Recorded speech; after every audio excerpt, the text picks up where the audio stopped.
Thank you very much for making the time to attend our Q&A session this afternoon. My name is Michelle Franchini. I'm the editor of Australian Catholics, and this afternoon we'll be discussing supporting and developing school faith leaders. Before we get started with our guest speakers, I just would like to make an acknowledgement of country. We acknowledge the traditional custodians of the various places from which we gather together today, who have walked upon and cared for this land for thousands of years. We pay our respects to elders past, present, and emerging. We also pay our respects to First Nations people attending today's session. We acknowledge the continued deep spiritual attachment and relationship of Aboriginal and Torres Strait Islander peoples to this country, and commit ourselves to the ongoing journey of reconciliation. Always was, always will be Aboriginal land. And we'll also say a welcoming prayer. So thank you very much for coming. In the name of the Father, the Son, and of the Holy Spirit. Heavenly Father, we come to you today asking for your guidance, wisdom, and support as we begin this conversation. Help us to engage in meaningful discussion, allow us to grow closer as a group, and nurture the bonds of community. Fill us with your grace, Lord God, as we explore how we might become better educators and stewards of our young people, and continue to remind us that all that we do here today, all that we accomplish, is for the pursuit of truth, for the greater glory of you, and for the service of humanity. We ask these things in the name of the Father, the Son, and of the Holy Spirit. Amen. Amen. Laura Kings is going to interview our guest speakers today. Laura is the Assistant Editor, Education and Youth at Australian Catholics. But before I hand it over to her, just a couple of little housekeeping sessions. As you will have noticed, the session is being recorded and the video will be made available to Australian Catholics Education Hub members in coming days. If anyone has any concerns, please feel free to contact us. For those who have registered for professional development, attendance for accreditation will be taken. To make it easier, can you make sure that the name on your Zoom link is in full, first and last name? Thank you. We noticed today when we sent out this reminder that there was not a thing to provide your VIT number. If you have it handy, you can message Michael McVeigh on the chat with your name and VIT number.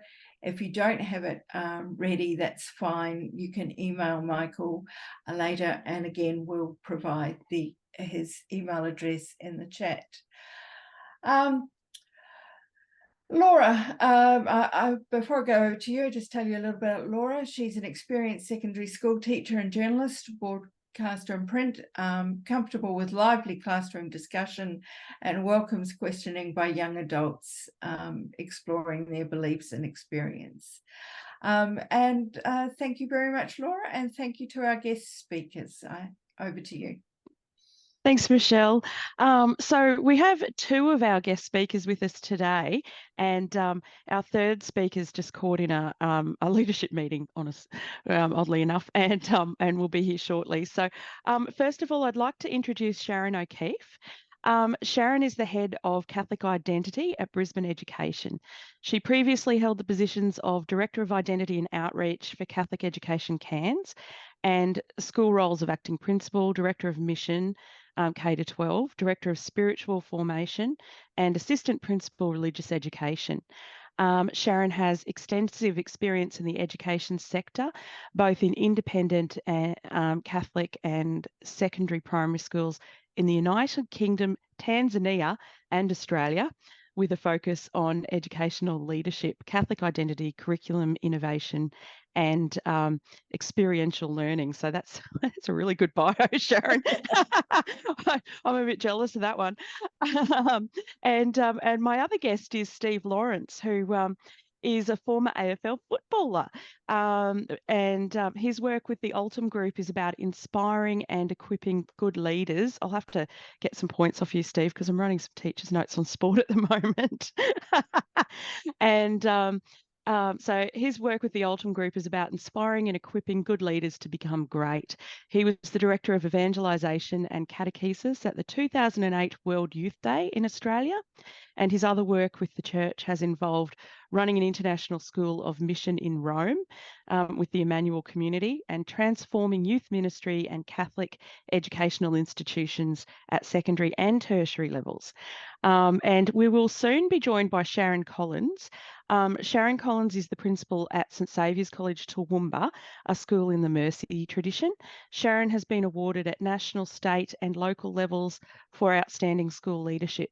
She's an advocate for educational excellence in diverse environments, working with staff, parents and students to increase enrolments by establishing high expectations and excellent relationships. She also works with principals across Toowoomba. Next year, she'll become the first female principal at Siena Catholic College on Queensland's Sunshine Coast. So now that I've shared all those impressive bios, mine looks like this. We might get started, but thank you so much to Sharon and Steve for joining us today. I'm going to hit you with a really, really sort of broad question to start with. And Sharon, I might ask you first, what does faith leadership mean and how is it different to other kinds of leadership? Thank you, Laura. Thanks for having me and thanks for joining in week 10, term 3, everyone. For me, I have only ever worked in Catholic education. So I have only and been schooled in Catholic education. An easy response on the spot, Laura, for me is it really, for me, faith leadership, short of other leadership, is that it's always grounded in, integrated through, for me, Christian values, beliefs and practices. So there's always, in an Ignatian term, it's a margis, there's always more. And I believe for me, faith is the anchor. So all the leadership decisions come through the understanding of a supreme or a more important communal dichotomy than an individualistic one. Also to how we purpose what we do and the why, in a nutshell. Oh, that sounds great. Now, Steve, you've had like a quite a broad experience. I noticed that in your bio it mentioned some tertiary experience as well. Yeah. How do you see faith leadership? Well, there are a lot of points that Sharon said, which I thought were excellent, and I agree. I think the principle, or obviously my faith, my background has also been primarily in Catholic institutions, but also I've done some coaching in like other Christian organizations. But essentially, so from a point of view, I guess I'm coming from a Christian faith leadership perspective. So in a Muslim or a Jewish, it might be a different answer. But from a Christian, from a Catholic point of view, which is my primary area of work, it's really it's the organization, whatever it might be. It may well be a family, or it might be a institution, educational institution, or a ministry, or whatever. Is founded on the person of Jesus, and therefore all of his values, but also the actual person of him. And so, for example, any kind of leadership that's held in that, whether it's a formal role, let's say a principal or a REC, or whether it's an informal role, which everybody has a particular way of living it, it's actually participating in the leadership of Jesus or the ministry of Jesus in that particular way. So I know that there's different strands of thought around this, but often Catholic or Christian institutions, in order to feel like they have to, be Christian, there's a lot of badging, but actually I think it needs to come from the bottom. It really needs to come from the heart of things and shape everything else. So for example, the person who might be year level coordinator in a Catholic school, let's say year 10, they have a formal leadership role in a faith organization, and therefore they participate, let's say, in the ministry of Jesus, the shepherd, in that sense. Or if they're a teacher or, faculty head or something like that, they are, they're also leaders. So they have a pastoral role. So they participate in Jesus, the good shepherd, but also say Jesus, the teacher, and so forth. And so I think it's understanding that whatever role that they have, even if it's like they might be sitting on the front desk or mowing the lawns in the school or whatever, they do participate and exercise the leadership of Jesus, but in a very particular way. But they're actually flowing out of his leadership, they're participating in his leadership, and therefore the responsibilities are consistent with that. And I think that helps to think about it in a very particular way. I could say more, but that's probably enough. Oh, yeah. Believe me, I'm going to ask you more, Steve, about that. Because, it's an interesting topic, isn't it, really? I think we've all worked in schools where that sort of thinking is compartmentalised, particularly in high schools as well. So I think a lot of challenges, though. Yes. Definitely. Sorry. A lot of opinions and challenges. No. Yes. But we might come back to that. Just for the people who are watching, I might get you both to give a brief overview of, because I know you've got quite extensive experience, but a brief overview of how you've been involved in faith leadership and what that means to you personally. Just put a little bit of a personal bent on it. I might start with you, Sharon, and then come to you, Steve. Yeah. Sure. For me personally, born and raised Catholic, no different.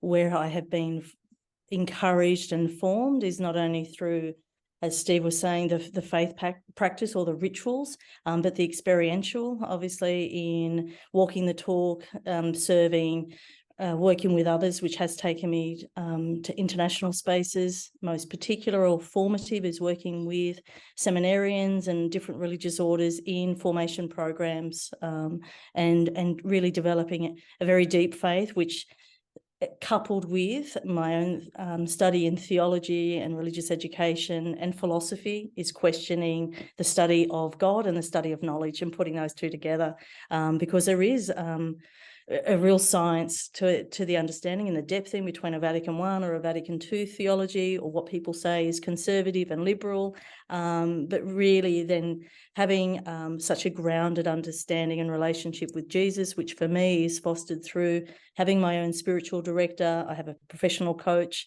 so I can couple and balance different perspectives of my day-to-day, but certainly to nourish my own faith and take that quite seriously. And within Catholic education and leadership, that is taken really seriously by having sabbaticals or professional renewal for people.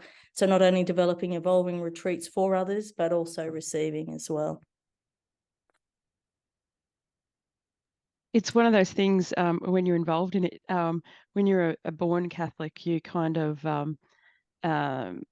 you keep learning, because your understanding of your religion changes from, quite a childish one, really, as you go along, and it's an interesting experience.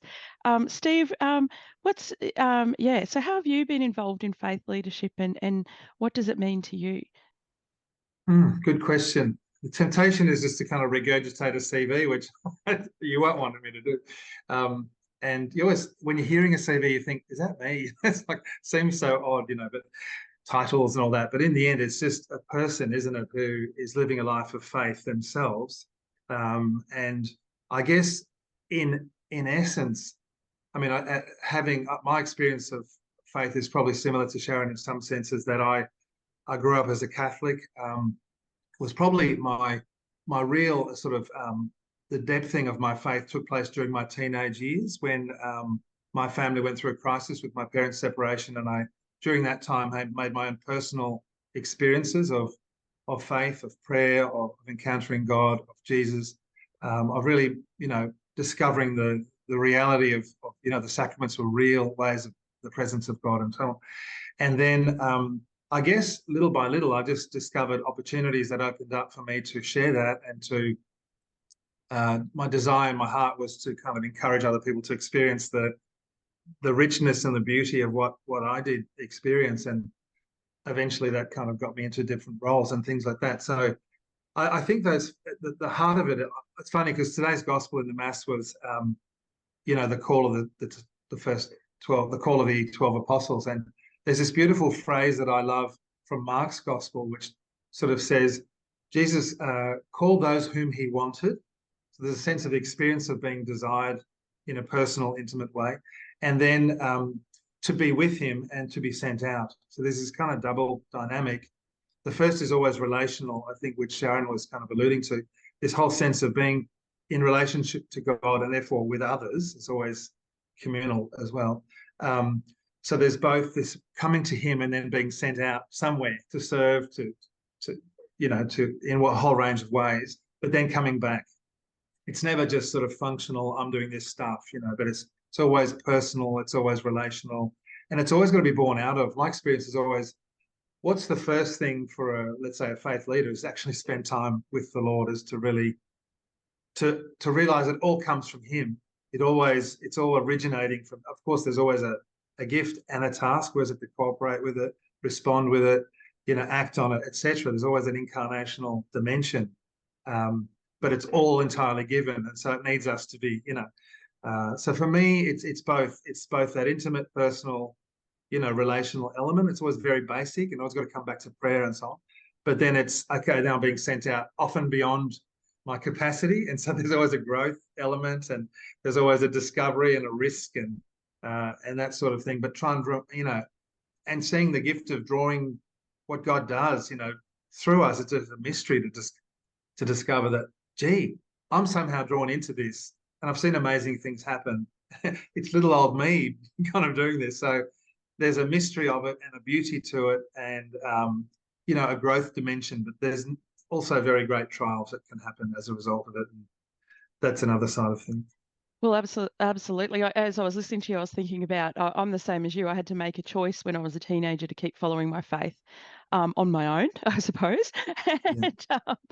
And that's a big thing. And I think, that's a lot of kids particularly in the high school, classroom, that decision sitting in front of them. And we've got our own personal experience of faith, but then we've got a range of people who are experiencing faith in different levels in front of us, haven't we? So which is a good way for me to segue into asking you guys, what have been some good ways for you, because there are those challenges when you're working the school. There's a lot of opinions and tension. What have been some of the best ways for you to develop your skills in leadership, in faith leadership, and helping develop other people to develop their faith leadership skills? Sharon, you can go first. Sorry. Laura, I will keep this as simplistic as I can. For me, my own practice is always one of encounter and listening. The Catholic tradition is complex, as are humans and human relationships. And I think, and I often speak about this, we have made a lot of assumptions over decades around what is church doctrine versus being an agency of the gospel or acting as Jesus would do.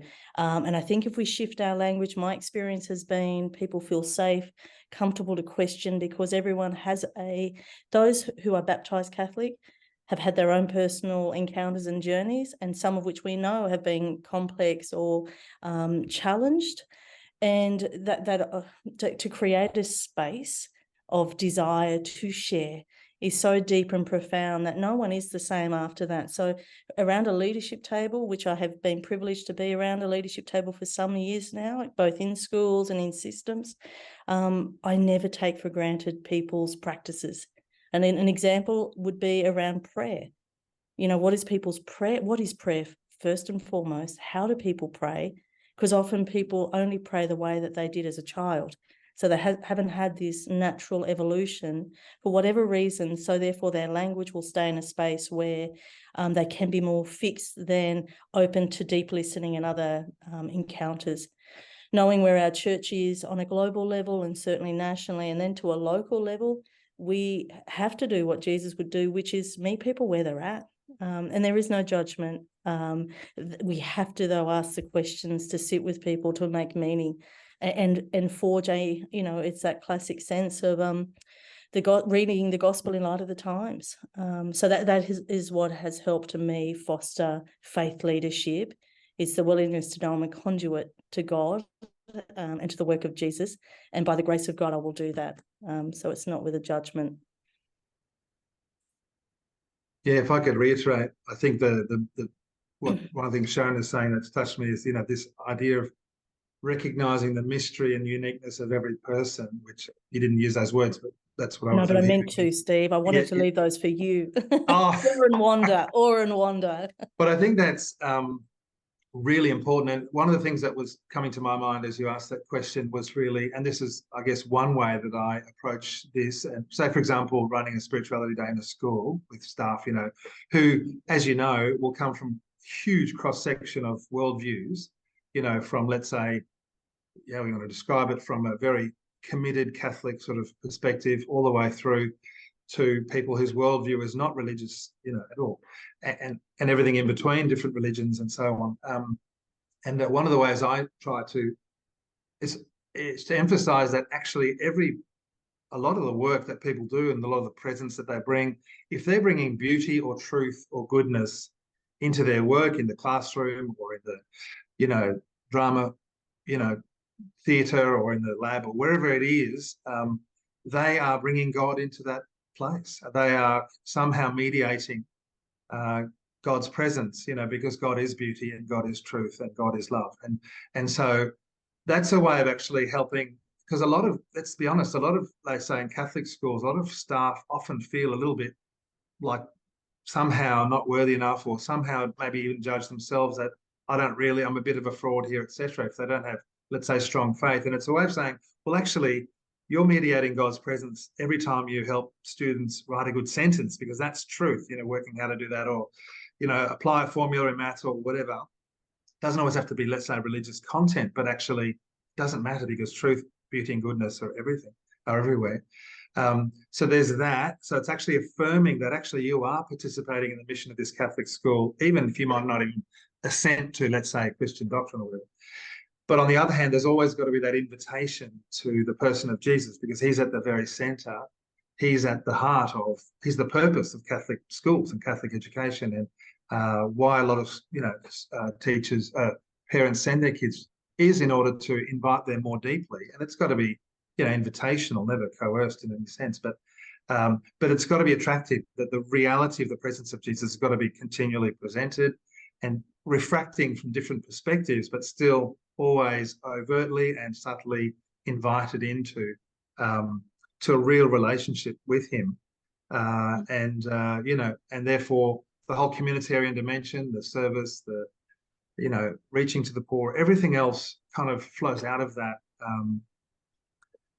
gospel-centered call. So that I think holding both of those sorts of approaches in broad terms together, I think, is important, so that people feel very free, very honoured.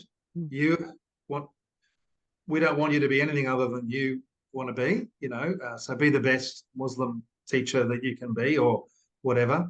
But also we have to be fully ourselves as a school, and our identity has to be very clear and, let's say, unambiguous, and you're invited to enter into that as much as you would like. And so both of those can be held in tension, I believe.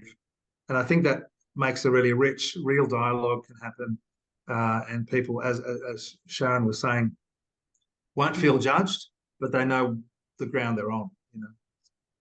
Can I, Laura, just on that question, just to share with those who have gathered, one of I had a privilege to attend the Global Catholic Education Congress in Marseille last year.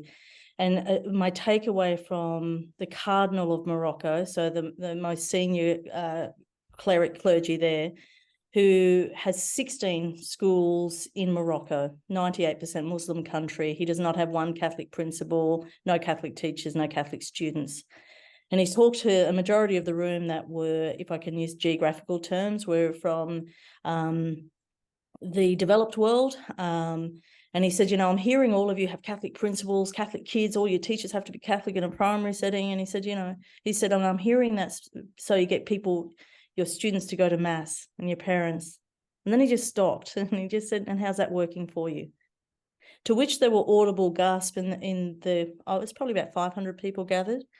And then he really challenged as a cardinal, and I held it, and I have continued to hold it and share it with people. All he said, our whole mission is to provide in our Catholic schools an encounter with Jesus. That's it. So sometimes I often will talk about the simplicity, because there are those of us who have a deeper theological understanding or practices.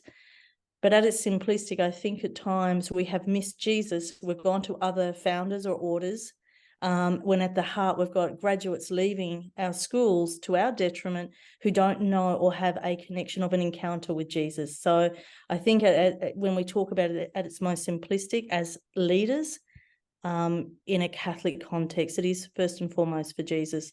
Sharon Collins has now arrived, so I will pause there. Well, thanks, Sharon. I'm going to talk about Sharon now.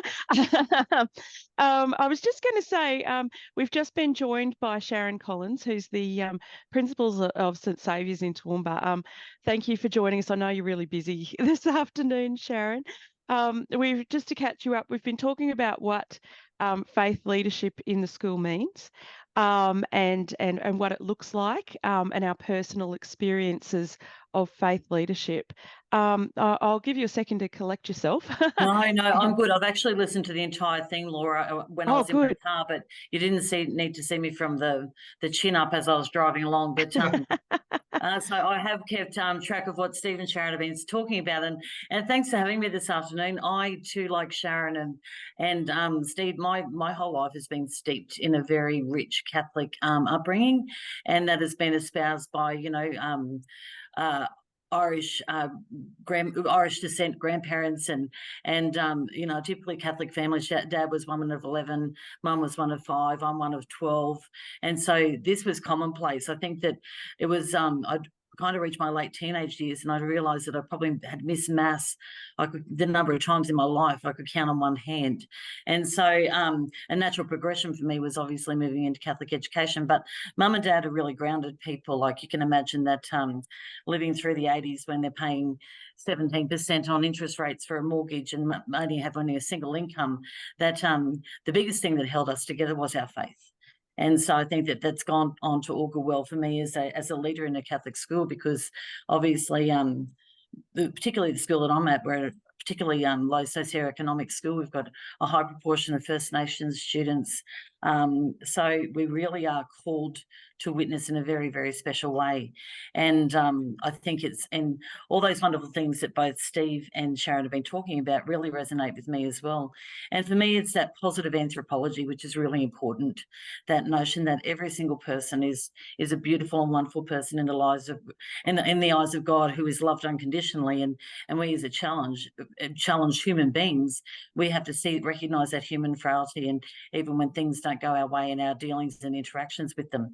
And so I've had wonderful opportunities throughout my life too to really galvanise my own sense of theology through my masters. And I went to Leuven with Sharon O'Keefe some years ago, so we're old friends. And as well as that, I did a Boston summer course at Boston College, and one of my favourite theologians of all time is Thomas Graham, and that comes from my early days at Xavier Catholic College, where I worked with Carmel Donnelly, who's also online. And he spoke about the sacramentality and finding God in the everyday. And for me, that most certainly is that is where my life is harnessed. I find God in people every day. I love what I do. I love the people I work with, but my reason for being is the students I turn up to every day.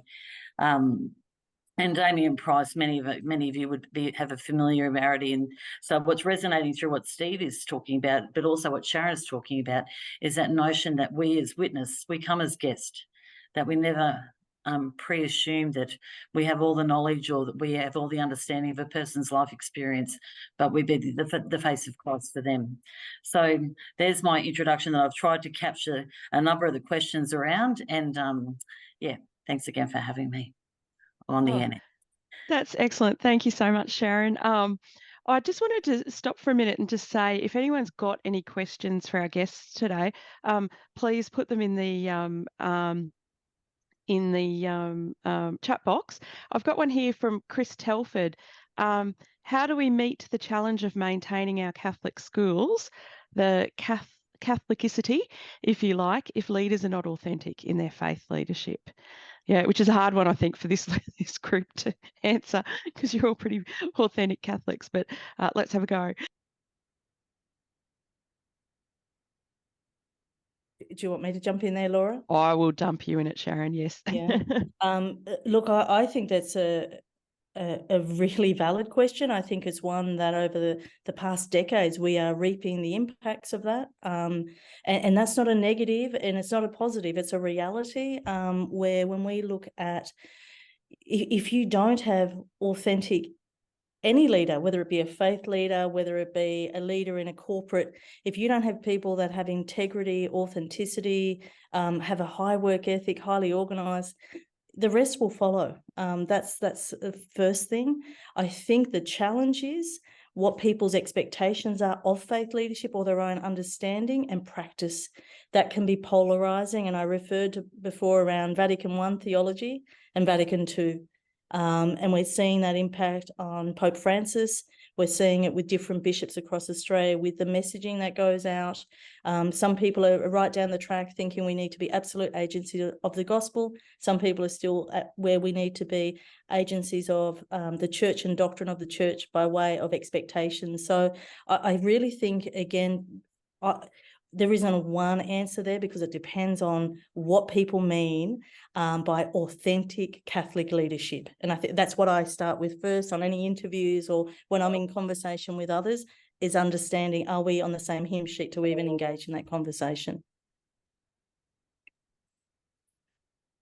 And just further to that too, Sharon, I think what's really important is that we need to give people an opportunity in that space. Like, I think that if anyone's really prepared, like I know that, look, honestly, we've all seen our fair share of career Catholics, that people that step through the hoops to be able to end up in positions of leadership. But I've also seen that work in a wonderful way in terms of people's own spiritual development. And so I think that we can be a little bit quick to judge, and I think we can be a bit quick to jump in and go, are they authentically Catholic? You know, they've gone through the RCIO program to, you know, purely drive their curriculum vitae. But I also have seen colleagues who have been through the RCIO program, and initially it might have been that impetus that they were trying to progress their career, but it's actually ended up being something quite wonderful and beautiful that it has added to the depth and richness of their own life, and in turn has added to the depth and richness of the team with which they're working. So I think it can go both ways, really. Yeah, it's true. And another dimension, though, is this question of the extent to which any leader, you know, is actually supportive or embodying, let's say, the mission of the church and the mission of the gospel, or let's say undermining it or blocking it. And in schools, there are people who do that, and that causes a lot of grief for staff and also parents and students. Obviously, you don't have a uniform. I think, you know, Sharon's talking about this, Sharon O'Keefe. You don't have a uniform way of thinking because there's a whole lot of ways in which people embody the gospel, and they have different gifts and they have different strengths and so forth. And that sort of complementarity should be, though, a unity in terms of its general direction and thrust. And but if there's infighting, if there's wrangling, if there's opposition in a substantial way, and if there's counter witness, that doesn't help the proclamation of the gospel. And that's a big problem in many places. So question there, I mean, there's a lot of challenges linked to this, but yeah, I think the question of employment and putting people, appointments and things like that is a huge role. And how do we prepare people, even not just from deputy principals to principals and those sort of roles, but way back, even as early as like the leadership pathway, even as early as early career teachers and things. How do we identify people, nourish them, see where there's real faith? Because often there's a lot of capabilities and then they're put into positions, but they might not necessarily have faith. Sometimes it's easier to develop capabilities, not always, than it is faith. So it's a question of also, you know, building faith and also professional capabilities that put flesh on the bones, so that actually faith can be embedded. And then, of course, how do you collaborate, work together, and find systems and things that actually maximize, you know, the living out of faith and all the elements and principles around that, you know, Catholic social teaching, etc.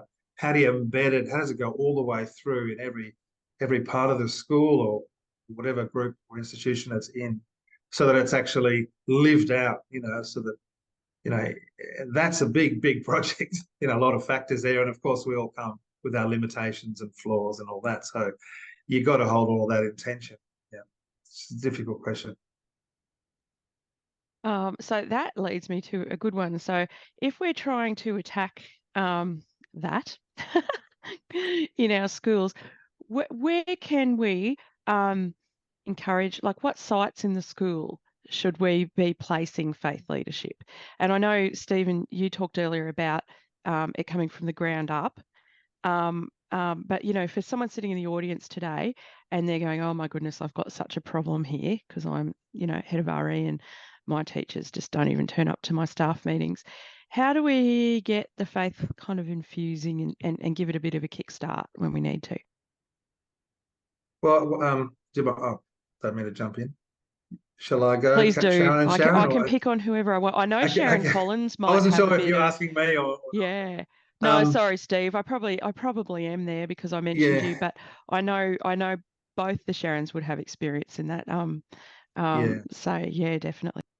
Well, one thing that comes to my mind, there's obviously a lot of dimensions to that question of even just discipline within a team. You know, people don't come to a meeting. That's not a faith question. That's, I mean, it may be, there may be morale issues or whatever, but I mean, I think every person, you know, like the image for me of faith sharing that I love almost the most, I think, from the Gospels is of Mary's a visit to Elizabeth. You know, so Mary, let's say, is carrying Jesus within her. She's an image of the whole, every person who's a believer. And she's full of the Holy Spirit, like a walking fireball, let's say. She goes to visit her cousin Elizabeth. And Elizabeth, like the baby, jumps, does a specky, jumps for joy. And there's, you know, this incredible outpouring of the Holy Spirit on Elizabeth. So there's this powerful encounter, or let's say grace, that's given to Elizabeth. And what has Mary done? She hasn't really done anything especially. She just greeted Elizabeth. So the key thing here is not like a brilliant speech or anything like that. It's a question of the presence of God, you know, and the encounter where, you know, and of course then Mary listens to Elizabeth, which is presumed because she then interprets Mary's experience through the Magnificat, you know, the lowly are raised up and all that. So there's obviously listening, was Sharon was talking about listening. So there's always a mutual exchange of riches. We don't come there with our brilliance or whatever, but I think that kind of idea, you don't have to be doing anything extraordinary in any role. It doesn't really matter about your role. The question is, you know, the presence of God, the question of openness to the Holy Spirit. And there's things like prayer and sacraments and forgiveness and all of those sort of things that open us up and remove the obstacles to God's presence in our life, enable in a mysterious way God's power to work and touch other people through our greeting. Standing there at the door when students walk into the class and saying hello, you know, is a simple thing, but it can make a kid's day. You know, I know in my family we have six kids. So often we would, you know, my kids mostly grown up now. I'm 2 grandkids and I'm looking old, but I've still got school-age child in year 11, and you know, we still ask the question, you know, what was the highlight of your day? What was a difficult moment of your day, etc. And I've always done that, and it's amazing how often it was something that the teacher said or did or didn't do or say that was either positive or negative that actually shaped my son or daughter's day, you know, and it's usually little moments. It's usually things that aren't formalized or, you know, might be a great teacher, might be a great class, but it's moments in the yard or, you know, little incidental moments. And I think, so therefore the key is for staff members, and I suppose largely we're speaking here about staff members, but it can also include parents and whatever else. It's the extent to which we are really in communion, you know, with God, and therefore opening ourselves up to be vehicles. And most of that's a mystery. We don't know. Half time it's happening, and then someone says to you 10 years later, "Oh, sir, do you remember this?" You don't really remember, but they think, "I was really struck by that." You think, "Oh, that's good," you know. So I think it's primarily really the extent to which we are open to God's life in us. First task of our mission is really prayer and that kind of thing, and communion, and then God is doing stuff which we don't even know. So I think that's the faith leadership. I think at the principal level, primary level, is at that point. And then, of course, you want people who have leadership roles to be exhibiting that, to be living that, to making a priority of that. It's very hard to sort of instill that in a kind of, you know, formation program unless a person is personally open to it. So I guess there's a question, how do we make people open to that? That's a question of attraction I think it's primarily about attraction. You cannot coerce anybody into that. It just, if they don't want it, it's a question of touching the heart, really opening up the heart. And that's itself a grace, but I think that's got to be what we intentionally seek to do in the ways in which we build things.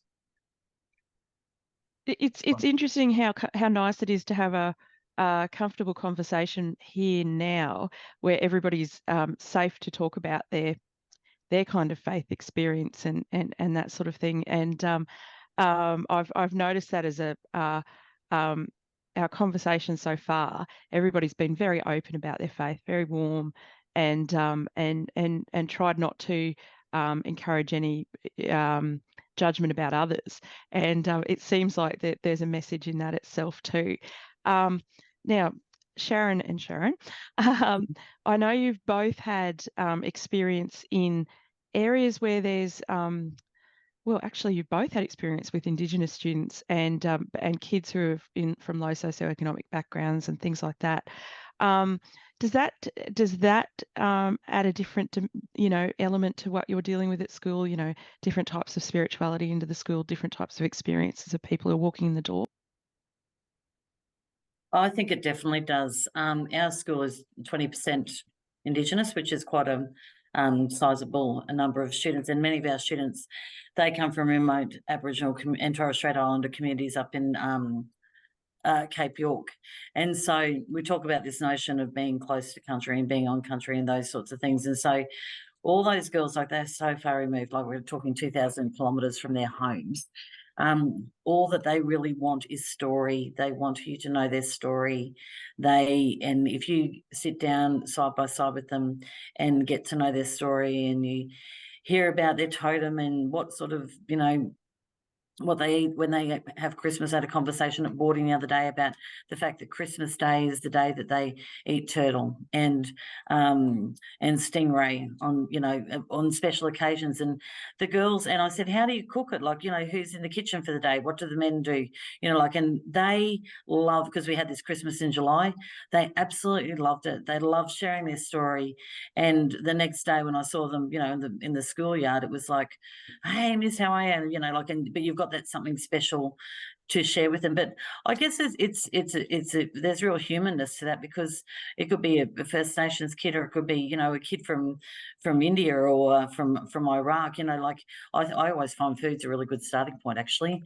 How do you share meals at your table? Like, how do you but at the end of the day, people just want their story to be known, and we know that Jesus's entire way of instruction was story. Like, he was the greatest storyteller, and someone like Thomas Groom, his greatest way of instruction is story. Damien Price, his greatest way of instruction is story. And so if you can use story as a way to enter into the hearts and the minds of kids, irrespective of their First Nations or anyone that you encounter, but particularly those First Nations kids, but the ones who are so far from home, story is such a big part of their traditions, their oral traditions, of their 65,000 year history and culture, that is a really easy entry point to start with. And what are you thinking, Sharon? Oh, Sharon's nailed it. I don't need to add anything further unless there's other questions. I mean, generally, I won't talk down the line of people's culture. I was going to talk more even adding in schools, because most of our schools now, certainly across Australia, are probably a bit of a half Catholic, non-Catholic. And it's I think there's a power in interrupting what people would expect, how we animate our Catholicity. So it's around as simple as, and Steve named it in our language, how we talk, greet people, how we turn up, but even how we sign off on emails. And just to, people notice the small things. They notice when you even say, oh, bless, or, give that to God. Like, where's the narrative language going? Because even that, not to overemphasize it, but sometimes I feel there can be an omission that, we could go through a whole day in our Catholic schools, and if we haven't heard of any element of the Trinity or the Great Spirit or the good story, the good news, or where is hope, that's when it gets diluted down to, oh, this is a special celebration today, so now we can overcompensate, which I think for some people that becomes a barrier of too much for me all at once. But I'm making that as a reflective comment, and everyone's had their own experiences where we work with people will say, oh, they're too Catholic for me, or they're not Catholic at all, so it's having a healthy meeting point through iconography that is, as we always talk, in light of the times that people can, and it's not an age thing, it's for all people to connect to. Yeah. I love that idea of interruption. I think That's we what deal Jesus. with that. Yeah. And we just copy Jesus. Yeah. 100%. We're a bit like that in the editorial room too. It's one of the beautiful things I've had from joining this organisation. Just gorgeous. So I think I'm going to skip over whether it's worthwhile to focus on faith leadership, because I think we've covered that. But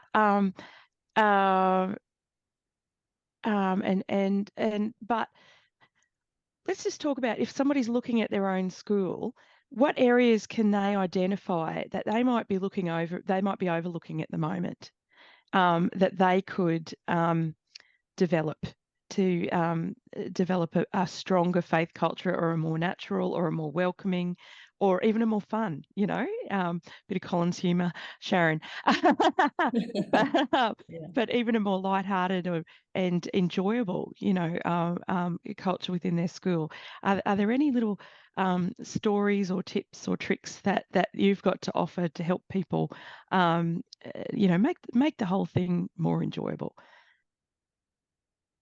I'll jump in before Sharon and Steve, because they're too good. I'm just going to share really quickly. For me, what works in schools is unpacking, not assuming people know. Even as far as simplicity of a sacred space, how you set up things for liturgical events, never assuming that everyone knows why it's done. And I really reflect on great mentors to me who, the sheer fact that Jesus never taught kids, he let them come, and then he used that as an opportunity to teach the adults how we utilize our schools and opportunities to teach our staff, to unpack it in a way that is not formal all the time, where they think, oh, this is the Catholic PD session, here we go. I watch the eye rolling and I think, what's happened here? They've obviously had a bad experience. They have felt lectured, which happens in many other areas, but for, the heart space of Catholic can be done in ways that people don't forgive as quickly, or they certainly don't forget it. So for me, it's making and unpacking any assumptions and asking people, what do they want to know, and forming their formation through those questions to take them on a journey and not give it to them. Sharon Collins, what are you thinking? Sorry, got it. I think from my point of view, it is about recontextualizing the story, but and I think that you've got to make it fun for kids as well. You really need to, that might be what we're missing a little bit. And I think any time that you can, again, use story, like I would tell a story every single assembly and connect it somehow to a gospel message, but it's a contemporary, or, a story that has a particular meaning in it. And the kids tell me, they're like, I love your stories on assembly, because it's just a 2-minute fable or whatever it might be, but it makes sense to them. And what you're doing is you're removing, you sort of, Jesus is coming through the back door, so which is really nice. But I also think too, sometimes we need to hand it over. I think sometimes with our liturgy and our prayer, we try to make it so perfect and so liturgically sound that we're not comfortable with the messiness. And I think sometimes you've just got to hand it over to kids. It's like, trying to teach a kid to paint for the first time. They're going to get it all over their shirt. You can't control that.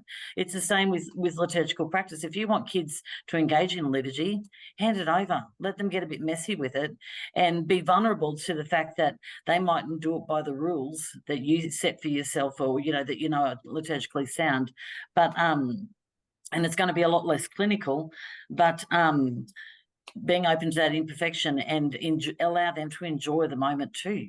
And so, you know, and I know that many of you would have done in retreat sessions where you said, okay, well, our final evening retreat, you're looking after the opening prayer, you're looking after the story, you know, we listen section, we gather, we listen, we share, we go.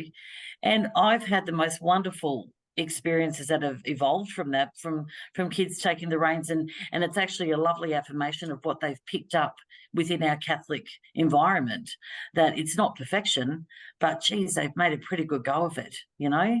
So I think that we just need to be a little less clinical with it all. Absolutely. Steve, you would have been in some of the meetings that Sharon mentioned earlier where people were eye rolling. How do you deal with that?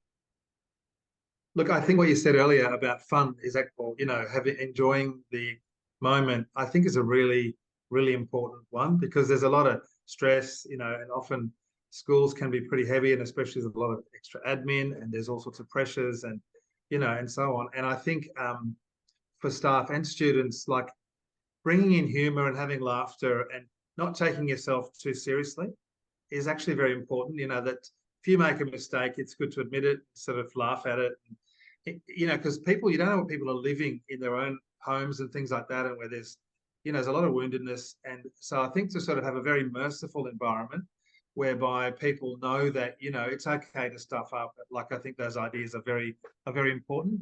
But also the notion of, you know, really bridge building. And I think Sharon Collins was touching on earlier about really listening to the stories of not only Indigenous students, but and she didn't mean that, but like everyone, like actually getting to know them and what's actually in their life and what's important for them, and really having this idea of, you know, because I think when a student, it might be whether they actually contribute to write a prayer or they do something, they're speaking at assembly or whatever, when they step out and are known, have an experience of being known for who they are, somehow they feel more part of the place. They feel like they belong more.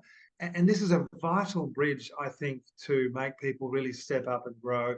That experience of actually being known is an experience of God, really, because ultimately God's the one who knows us. And when we have an experience of being known for who we are and kind of encouraged and, you know, celebrated in a certain sense, we become more who we are, which is what we're called. I mean, that's at the heart of education, isn't it? It's really help people discover and become more fully human, more fully who they are and their uniqueness. And so that requires an environment of dialogue, of listening, of fun, you've got to create space for that. And you've got to really speak to it and be attentive to it and then follow it up. Also, how did you go in your netball game on the weekend? Or how was that difficult work, you know, session that you had in your new job or whatever, you know, and actually be interested in the lives of the student, genuinely interested, and make it a real place where they feel known and loved and supported. And of course, you know, the learning, of course, then is they're much more receptive then to anything you might teach, you know, whether it's in English or whatever, or faith. They're more open also to faith because they realize this person loves me for who I am, not just because of something they want me to be able to do. I've got to really avoid some of that transactional way of doing things and really help them realize it's first relational. Then if something flows out of it, that's also good. But it's first and foremost who you are. And I think that's at the heart of being human. That's at the heart of being a person created by God, a person who's a child of God. And that experience is vital. But it's true. It's got to be in a fun, it's got to be in an environment which is easy, not heavy, not stressful, not sort of burdensome, a place where they actually want to be. And I think that's something we should really be working towards, preparing, you know, ourselves and our staff to be that, to provide that for their students. So I think that's a big problem. We really try and with our teachers' resources, we've got a section called Gaming the Gospels, and they're always the ones I like writing the most, you know, because I can imagine myself in the classroom actually doing them with the kids, you know. Yeah. And I think, you know, I'm sure some of the older boys would give me a hard time, but I would have a go anyway. It's funny because can I just jump in there? Yeah, we're running out of time, but we'll just I've got one question I've got to ask. So, I'll leave it there. No. Share it, Steve. I was just going to say, one of the things I do with staff days, obviously there's often you can have some serious content, but also I sometimes do, and I've done this with like year 10 boys, as well as, leaders, principals, and that is, action songs, like, who's the king of the jungle and stuff like that. And it really helps to sort of disarm them and also help them enter into a kind of humility. It's like, you're not that important, actually, you're just a person, so stop taking yourself too seriously. And I think that's a very important thing as well to do. Yeah. Oh, kids love silliness. Like adults, it's a something they have to open up again, but they've lost. But kids love it, don't they? Connor Nesbitt asked me, can schools provide opportunities for students to experience Jesus without whole staff formation? Can it be simultaneous, or does one come first? It can be any time, really. I mean, it does. You can't give what you don't have. Mm-hmm. I mean, God could, of course, could work in a sovereign way anywhere. Doesn't require anybody to be doing anything. But often that doesn't seem to be the way that Jesus established things.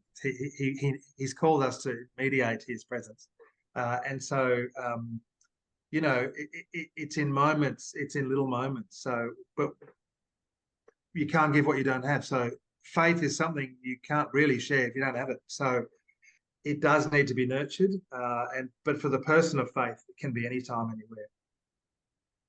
Sharon, yeah. Yeah, no, I was just going to say, I think that Steve alluded to it before. It needs to be invitational, but providing opportunities for dialogue and quality dialogue. Like you might have a stimulus piece where it might be the latest homily from Pope Francis, whatever, or something that was wonderful that was raised by him, be it at World Youth Day or wherever, and use that as your stimulus. But keep people after school, but crack open a bottle of wine and actually get people in a comfortable space to actually have the conversation. And again, by sharing your own experiences, that will open up the floodgates for other people and making it a really safe space to ask questions and for people not to feel as though they need to have the answers to be a part of that dialogue. I think that that's really important. And Sharon, I do think the question referred to kids having an encounter with Jesus, so we might go slower on the opening the bottle of the wine. Yeah, I don't normally feed the kids wine.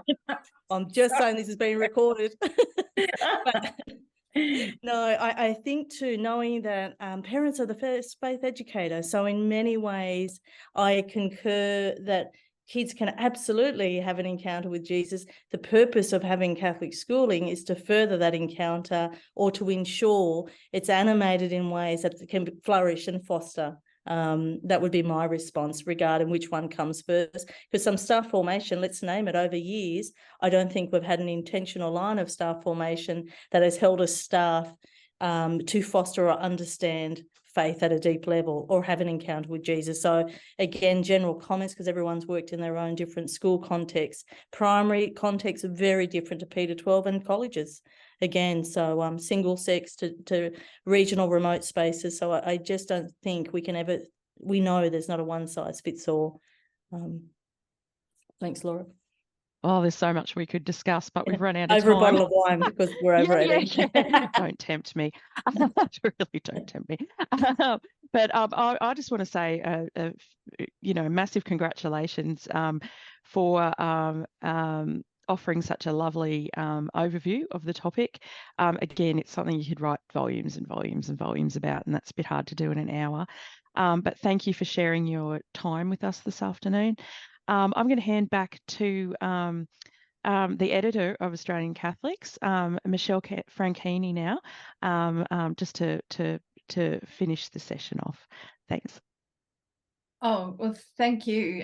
That was just, fabulous. I really enjoyed listening to the three of you or four of you. So thank you, Laura and Sharon and Steve.